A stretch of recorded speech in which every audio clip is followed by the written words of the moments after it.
اعوذ باللہ من الشیطان الرجیم بسم اللہ الرحمن الرحیم قل هل ننبئكم بالاخسرین اعمالا الذین ضل سعیهم فی الحیاة الدنیا وهم يحسبون انهم يحسنون صنعا۔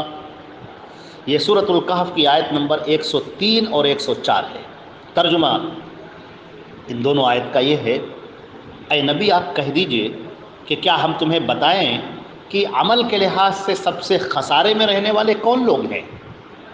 وہ لوگ جن کی ساری محنت اسی دنیا کی زندگی میں ضائع ہو گئی اور وہ یہ سمجھ رہے تھے کہ وہ بہت اچھا کر رہے ہیں۔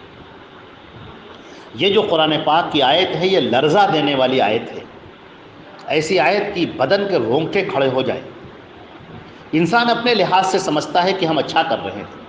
آپ دیکھیں کہ انسان کی ایک فطرت ہے کہ وہ نفع کا سودا کرنا چاہتا ہے، وہ گھاٹے کا سودا کرنا نہیں چاہتا۔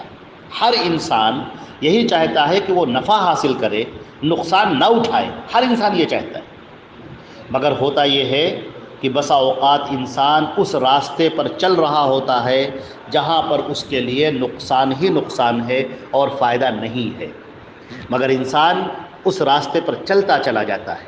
اللہ رب العزت نے فرمایا کہ قل، اے نبی آپ یہ کہہ دیجئے، اور ہم نے اس سے پہلے کی تفسیر میں بھی یہ بات بیان کی ہے، کئی جگہ پر ہم یہ بات بیان کر چکے ہیں۔ تو اس قرآن پاک کے اندر جب بھی لفظ قل کا مطلب ہوتا ہے قل، تو قل کے معنی تو آتے ہیں کہ آپ کہہ دیجئے، لیکن اس کا مفہوم یہ ہوتا ہے کہ آپ اعلان کر دیجئے۔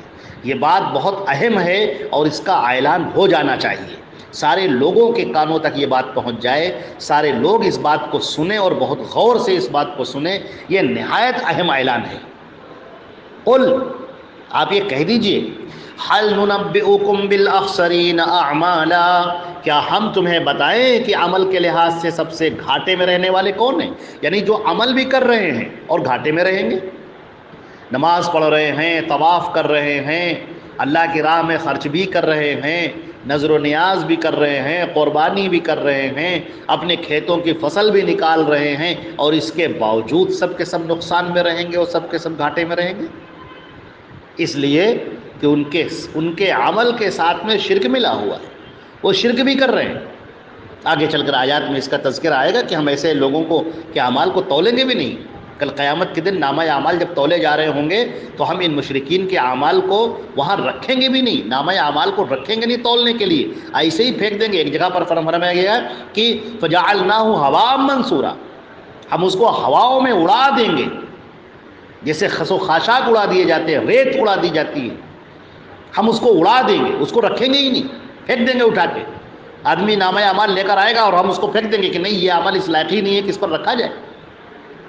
ذرا کفار مکہ پر غور تو کیجئے، وہ اللہ سے محبت کرنے والے ہیں، اللہ کو اپنا رب مانتے ہیں، خالق مانتے ہیں، دنیا کا پیدا کرنے والا مانتے ہیں، اس کے لیے وہ عبادت بھی کرتے ہیں، نماز بھی پڑھ رہے ہیں۔ ما کان صلاۃ من البیت الا مقام و تصدیہ، قرآن پاک نے ان کی نماز کا بھی ذکر کیا ہے کہ وہ تالیاں بجاتے ہیں، سیٹیاں بجاتے ہیں اور گنگناتے ہیں، نغمے گاتے ہیں، اللہ کے لیے کر رہے ہیں۔ طواف بھی کرتے ہیں، خانہ کعبہ کا طواف بھی کر رہے ہیں اور ننگے ہو کر طواف کر رہے ہیں، مرد بھی اور عورتیں بھی۔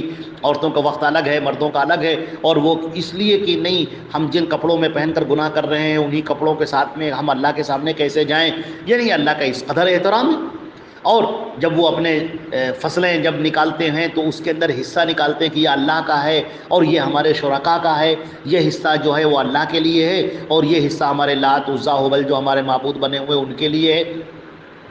اسی طرح وہ قربانی کرتے ہیں، اللہ کے لیے بھی کر رہے ہیں اور اپنے معبودوں کے لیے بھی قربانی کر رہے ہیں۔ تو اللہ تعالیٰ فرماتا ہے کہ ہم اس عمل کو قبول نہیں کریں گے، یہ عمل اللہ کے ہاں قابل قبول نہیں ہوگا۔ کوئی نماز، کوئی روزہ، کوئی زکوٰۃ، کوئی حج، کوئی ذکر، کوئی اذکار، کوئی تلاوت، کوئی صدقہ، کوئی خیرات، کوئی عمرہ، کوئی حج، کوئی طواف، کچھ بھی جانی مالی بدنی کوئی بھی عبادت، کسی بھی طرح کی عبادت وہ اللہ کے ہاں قابل قبول نہیں ہوگی اگر تمہاری زندگی میں شرک پایا جا رہا ہے۔ پہلے اپنا عقیدہ صحیح کرو، عقیدہ درست کرو، اللہ پر صحیح ایمان لاؤ، اس معنی میں ایمان لاؤ جو اللہ کا حق ہے۔ اللہ کا حق کسی کو مت دو، اس کی الوہیت کا حق، وہ اپنی الوہیت میں تنہا ہے، اس کا حق کسی دوسرے کو مت دو۔ اللہ کے ساتھ کسی دوسرے کو عبادت میں شریک نہ کرو۔ تمہاری نماز، تمہارے روزے، تمہاری قربانیاں، تمہاری نظر و نیاز، یہاں تک کہ تمہارا قسم کھانا، صرف اللہ کے لیے ہونا چاہیے۔ اللہ کے نبی صلی اللہ علیہ وسلم نے فرمایا ہے من کان حالفا فلیحلف باللہ او لیصمت۔ آدمی کو چاہیے کہ اگر وہ قسم بھی کھائے تو اللہ کے لیے قسم کھائے، ورنہ خاموش رہے، چپ بالکل خاموش رہے، اور قسم کھائے تو اللہ کی کھائے۔ تو قسم کھانے تک کو اللہ نے پسند نہیں کیا کہ اس میں کسی غیر کو شریک کیا جائے۔ ایک مرتبہ ایک صاحب نے کہہ دیا کہ ما شاء اللہ و رسولہ، جو اللہ چاہے اور اس کا رسول چاہے۔ آپ نے کہا نہیں، اجعلتنی للہ ندا، تم نے تو مجھے اللہ کے برابر کر دیا۔ قل بل ما شاء اللہ وحدہ، یہ کہو کہ نہیں، جو تنہا اللہ چاہے، اللہ کی ربوبیت میں، اس کی الوہیت میں، اس کی اطاعت میں، اس کی عبادت میں کوئی شریک نہیں۔ اور اگر تم نے کسی کو شریک کیا تو پھر یہ شرک ہے، اور اس مشرک کی کوئی بھی عبادت اللہ کے یہاں قابل قبول نہیں ہوتی۔ اللہ تعالیٰ فرما رہے ہیں کہ ہم تمہیں بتائیں کہ سب سے زیادہ گھاٹے میں رہنے والے کون ہیں؟ بالاخسرین، یہ اخسر کا لفظ ہے جو اس میں تفضیل کے لیے آتا ہے، یعنی سب سے زیادہ گھاٹے میں رہنے والے لوگ ہم تمہیں بتائیں کون ہیں، اور ہم سے زیادہ سچی بات کون بیان کرے گا؟ اللہ کے جیسی سچی بات کون بیان کرے گا؟ ومن اصدق من اللہ قیلا، اللہ سے زیادہ سچی بات کس کی ہوگی؟ تمہارے نامہ اعمال تو اسی کے سامنے پیش کیے جائیں گے، اللہ کے سامنے رکھے جائیں گے۔ تم اللہ کی جنت کو پانا چاہتے ہو، اللہ کی رضا کو پانا چاہتے ہو، تم جہنم سے بچنا چاہتے ہو، تم اللہ کو خوش کرنا چاہتے ہو، تو سن لو، پہلے اس بات کو جان تو لو کہ ہم تمہیں بتا دیں کہ سب سے زیادہ گھاٹے میں رہنے والے کون لوگ ہیں، عمل کرنے کے باوجود گھاٹے میں رہنے والے کون لوگ ہیں؟ الذین ضل سعیہم، جن کی ساری محنت کھو گئی فی الحیات الدنیا، اسی دنیا کی زندگی میں، ساری محنت انہوں نے کی اسی دنیا کی زندگی کے لیے کی، وہ سب ختم ہو گئی۔ وَهُمْ يَحْسَبُونَ، اور وہ یہ سوچ رہے تھے، ان کا گمان یہ تھا، ان کے ذہن میں یہ بات بیٹھی تھی، أَنَّهُمْ يُحْسِنُونَ صُنْعًا، کہ وہ تو بڑا اچھا کر رہے ہیں۔ صنعا کہتے ہیں عمل کو، تو بڑا اچھا، یحسنون بہت عمدہ عمل کر رہے ہیں۔ وہ تو سمجھ رہے تھے کہ ہم بڑا اچھا عمل کر رہے ہیں، ہم تو وہ عمل کر رہے ہیں جس سے ہمیں جنت مل جائے گی۔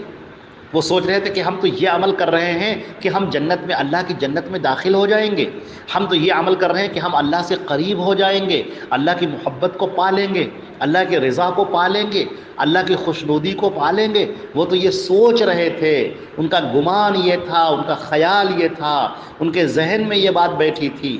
اللہ تعالیٰ فرماتے ہیں کہ خسارے میں رہنے والے لوگ ہیں۔ ایک جگہ پر فرمایا گیا سورہ غاشیہ میں، حل اتاک حدیث الغاشیہ، کیا تمہیں وہ ڈھانپ لینے والی چیز کے بارے میں خبر پہنچی ہے؟ حل اتاک حدیث وجوہ یومئذ خاشعۃ عاملۃ ناصبہ، اس روز چہرے جو ڈرے ڈرے ہوں گے، خوف زدہ ہوں گے، دہشت زدہ ہوں گے چہرے، عاملۃ بڑے محنت کش لوگ ہوں گے، کام کرنے والے لوگ ہوں گے، ناصبہ تھک گئے ہوں گے، عبادتیں کر کر کے تھک گئے ہوں گے، اس قدر عبادت کرنے والے ہوں گے، اس قدر عبادت کرنے والے ہوں گے کہ محنت کرنے والے، عبادتیں کر کر کے تھک جانے والے، تصلا نارا حامیہ، بھڑکتی ہوئی آگ کے اندر ان کو پھینک دیا جائے گا، جھونک دیا جائے گا، بھڑکتی ہوئی آگ میں ان کو جھونک دیا جائے گا۔ یہ عبادتیں کرنے والے، ان کو جہنم میں ڈال دیا جائے گا۔ اللہ اکبر، کیوں؟ اس لیے کہ یہ شرک کرنے والے تھے، اور افسوس یہ ہے کہ اپنے شرک کو شرک نہیں سمجھ رہے تھے، اپنے شرک کو محبت، احترام، عقیدت سمجھ رہے تھے۔ وہ یہ سمجھ رہے تھے کہ ہم بڑا اچھا کر رہے ہیں۔ قرآن پاک کہتا ہے کہ وَهُمْ يَحْسَبُونَ أَنَّهُمْ يُحْسِنُونَ صُنْعًا، وہ یہ سمجھ رہے تھے کہ ہم بڑا اچھا کر رہے ہیں۔ یاد رکھو، عمل کے صحیح ہونے کے لیے شرط یہ ہے، عمل کے مقبول ہونے کے لیے دو شرطیں ہیں، اس سے پہلے بھی تفصیل گزر چکی۔ عمل کے مقبول ہونے کی پہلی شرط یہ ہے کہ وہ اخلاص کے ساتھ ہو، دوسری شرط یہ ہے کہ نبی کریم حضرت محمد مصطفیٰ صلی اللہ علیہ وسلم کے بتائے ہوئے طریقے کے مطابق، اپنی مرضی سے، اپنے ذہن سے عقیدے گڑھنا، خیالات گڑھنا، یہ انتہائی نقصان دہ بات ہے۔ وہ کام جو مشرکین مکہ اپنے معبودوں کے ساتھ میں کرتے تھے، حبل اور لات اور عزا کے ساتھ میں کرتے تھے، بدقسمتی سے آج ہمارے یہاں مسلمانوں کی بڑی تعداد وہی سارے کام کرتی ہے، اپنے اولیاء کے لیے، اپنے شہداء کے لیے، اپنے صالحین کے لیے۔ ان کے جو عقائد تھے، یہودیوں کے جو عقائد موسیٰ کے بارے میں، عیسائیوں کے جو عقائد عیسیٰ کے بارے میں، وہی عقیدہ آج مسلمانوں کا نعوذ باللہ محمد رسول اللہ کے بارے میں ہو چکا ہے کہ وہ مختار کل ہے، جو چاہتے ہیں اللہ نے ان کو اختیار دے رکھا ہے۔ عیسائی کہتے ہیں کہ وہ عیسیٰ مسیح اللہ کے بیٹے ہیں، اور مسلمانوں کی بڑی تعداد کہتی ہے کہ محمد صلی اللہ علیہ وسلم اللہ کے نور کا ایک ٹکڑا ہے۔ اللہ نے اپنے بدن سے، اپنے جسم سے، اپنے اول ما خلق اللہ نوری، سب سے پہلے میرے نور کو جدا کیا، اپنے جسم سے میرا ٹکڑا نکالا، نور کو جدا کیا اور اس سے تخلیق ہوئی۔ نعوذ باللہ من ذلک۔ یہودیوں کا عقیدہ کہ موسیٰ کو اللہ نے سارے اختیارات دے رکھے ہیں، وہ اللہ کا سایہ ہے زمین پر، اور ہمارا بھی یہی عقیدہ، مسلمانوں کا بھی یہی عقیدہ، نعوذ باللہ من ذلک۔ تو یہ سارے عقائد شرکیہ ہیں۔ اسی طریقے سے آپ دیکھ لیں، آستانوں پر جانا، درگاہوں پہ جانا، مزاروں پہ جانا، اپنے بزرگوں کے بارے میں وہی عقائد رکھنا جو مشرکین مکہ رکھا کرتے تھے، حبل اور لات اور عزیٰ کے بارے میں، کہ یہ ہمارے سفارشی ہوں گے اور یہ ہماری دعائیں اللہ تک پہنچائیں گے اور ہم ان کو مصیبت میں پکاریں اور ان کا مدد کے لیے پکاریں۔ اللہ نے سب کو منع کیا کہ ہرگز نہیں، فلا تدع مع اللہ الہا آخر، اللہ کے علاوہ کسی کو مت پکارو۔ احادہ کے لفظ آئے ہیں قرآن پاک میں، کسی کو بھی مت پکارو اپنی مصیبت میں، پریشانیوں میں۔ جو اس دنیا سے جا چکا ہو، جس کے اوپر موت طاری ہو چکی ہے، جو اس دنیا سے جا چکا ہے، مت پکارو اس کو، یہ شرک ہے۔ یہ اگر تم پکارو گے، تم یا محمد کے نعرے لگاؤ گے یہاں پر، یا علی کے نعرے لگاؤ گے، اور علی مرتضیٰ اس سے مراد لو گے، اسی طریقے سے یا حسن یا حسین کے نعرے لگاؤ گے، یا عبد القادر جیلانی کے نعرے لگاؤ گے، یا عبد القادر شیخ اللہ کے نعرے لگاؤ گے، یا اور اپنے بزرگوں کو پکارو۔ یہ شرک ہے کھلم کھلا، اور اگر یہ شرک کرتے ہوئے انسان اس دنیا سے جاتا ہے تو اس کے سارے اعمال ضائع ہو جائیں گے۔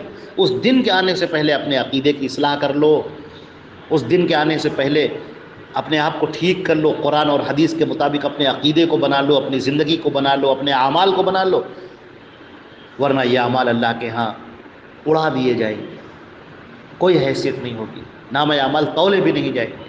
اللہ رب العزت ہم کو اور آپ کو محفوظ رکھے، اور حدیثوں کے مطابق جو صحیح احادیث میں نبی کریم صلی اللہ علیہ وسلم کی پیش کی ہوئی ہیں، آپ کے فتوے، آپ کا قول، آپ کا فعل، آپ کی تقریر، آپ کی گفتگو، آپ کا فتویٰ، آپ کی نصیحت، ہم اس پر عمل کریں اور اپنی زندگی کے اندر اس کو اتار لیں، اور حدیثوں کو سمجھیں اس طریقے سے جس طریقے سے صحابہ کرام نے سمجھا ہے۔ اس کو سلف صالح کہتے ہیں۔ جو سلف صالحین ہیں ہمارے، جو صحابہ کرام کی مقدس جماعت ہے، انہوں نے جیسے سمجھا، انہوں نے جیسے اس کی تشریحات کی، ہم اس کو سمجھیں اور اس پر عمل کریں۔ یہ ہماری زندگی کے لیے بہت زیادہ ضروری ہے اور بہت اہم مسئلہ ہے۔ اللہ تعالی ہم کو اور آپ کو عمل کرنے والا بنائے۔ والسلام علیکم ورحمۃ اللہ وبرکاتہ۔